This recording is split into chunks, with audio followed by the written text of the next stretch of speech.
Life में practical होना बहुत ज़रूरी है। सपने देखना बहुत आसान है, कोई भी देख सकता है, लेकिन उन सपनों के लिए प्रैक्टिकल होना पड़ता है। As simple as that. मेरे डैड के बिजनेस को सिर्फ 5 साल हुए, सिर्फ 5 साल। एक छोटी सी कंपनी को इंडिया के टॉप मोस्ट कंपनी बना दिया है मैंने। वो इसलिए नहीं कि मैं अपने डैड से ज़्यादा बेटर बिजनेसमैन हूँ, वो इसलिए कि मैं अपने हाथ आई किसी भी अपॉर्चुनिटी को कभी मिस नहीं करता हूँ। मेरे लाइफ की सारी इंपॉर्टेंट डील से ज़्यादा इंपॉर्टेंट डील होगी मिस्टर ओबरॉय की बेटी से शादी। I can say that I am practical, not romantic. Cheers mister Mehta.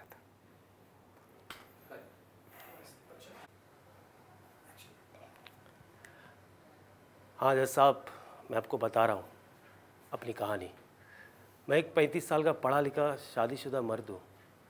एक छोटी सी फैमिली है मेरी, 2 साल की बच्ची, बूढ़े माँ बाप, एक अच्छी नौकरी और एक अच्छा घर। सब कुछ था मेरे पास, लेकिन आज मेरे पास कुछ नहीं है। क्यों? क्योंकि मैं सलाखों के पीछे हूँ। मेरे ऊपर कई मुकदमे जारी हैं। जानते हैं जज साहब किस लिए? क्योंकि मैंने अपनी पत्नी को एक थप्पड़ मारा। और वो भी किस लिए जानते हैं जज साहब?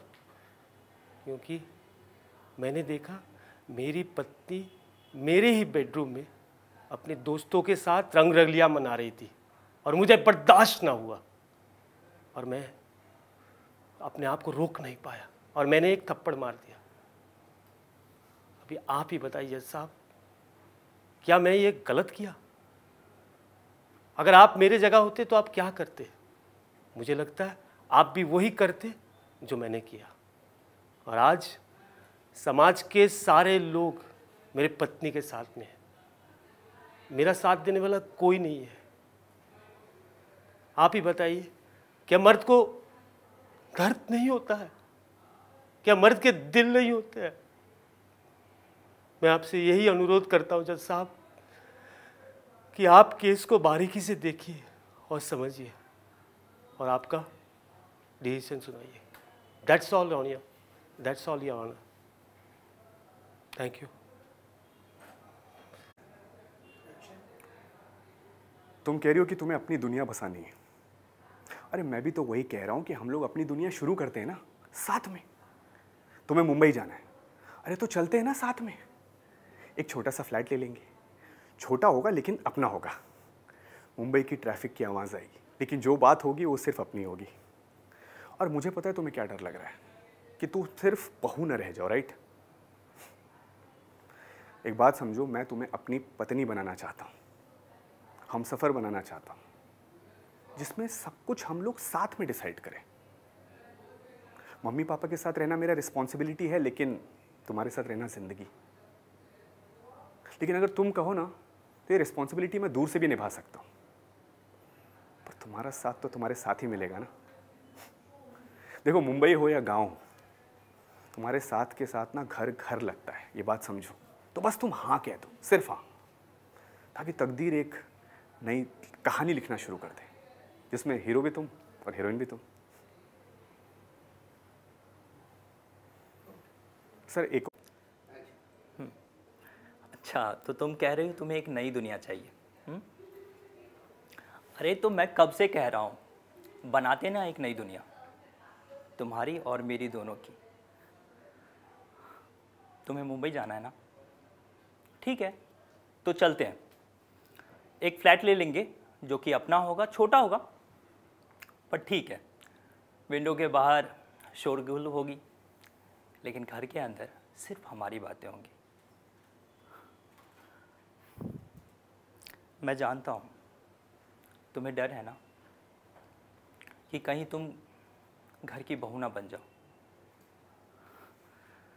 लेकिन याद रखना, मैं तुम्हें अपना पत्नी बनाना चाहता हूँ, अपना पार्टनर। और इस हम सफ़र में जहाँ हम साथ मिलकर फैसला ले सकें। कब तक ठूठ बनकर बैठे रहोगे इस तरह? तुम सबका जमीर मर चुका है क्या? वो हमारे धरती पे कील जमाए बैठे हैं और तुम सब यहाँ नपुंसकों की तरह बैठे हो। सूरज की किरणें जब हमारी धरती माँ पे पड़ती होंगी, हमारी माँ इन फिरंगियों को जुल्म करते देखती होंगी, तो सूरज से यही कहती होंगी कि फिर से अंधेरा कर दे। मैं अपनी औलादों पे इतने जुल्म सितम नहीं देख सकती।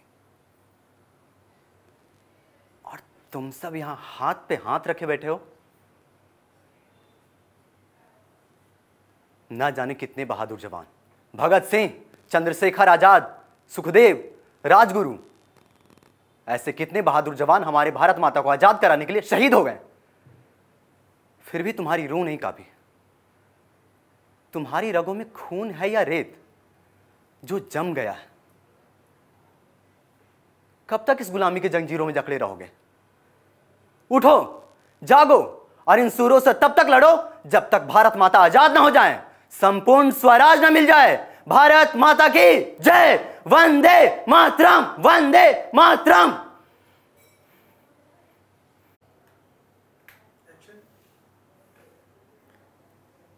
तुम क्या कह रही हो? तुम्हें अपनी दुनिया चाहिए?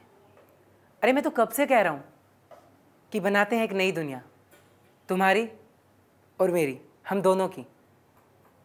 तो मुंबई जाना चाहती हो ना? ठीक है, चलो चलते हैं। एक छोटा सा फ्लैट ले लेंगे, छोटा होगा लेकिन अपना होगा। विंडो के बाहर से ट्रैफिक की आवाज़ आएगी और अंदर हमारी बातें होंगी। तुम्हें फ्रीडम चाहिए ना? मैं कभी तुम्हारी फ्रीडम का बोझ नहीं बनूंगा।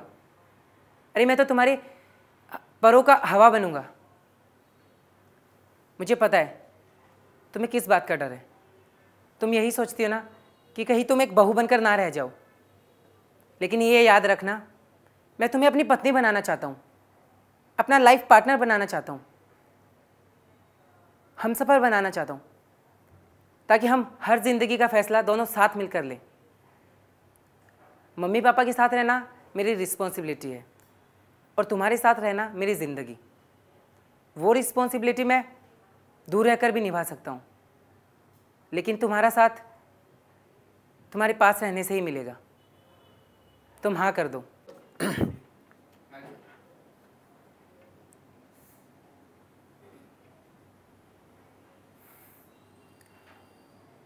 उस आर्यमन का कैरेक्टर सर्टिफिकेट कहीं और जाके देना, ठीक है? ये कंपनी मेरी है, मेरे बाप की है, तो उस आर्यमन को भगवान बनाने की कोई ज़रूरत नहीं है। Get out, get out.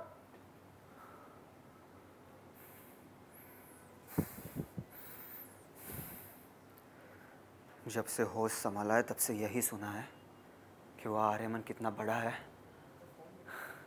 और मैं कुछ भी नहीं।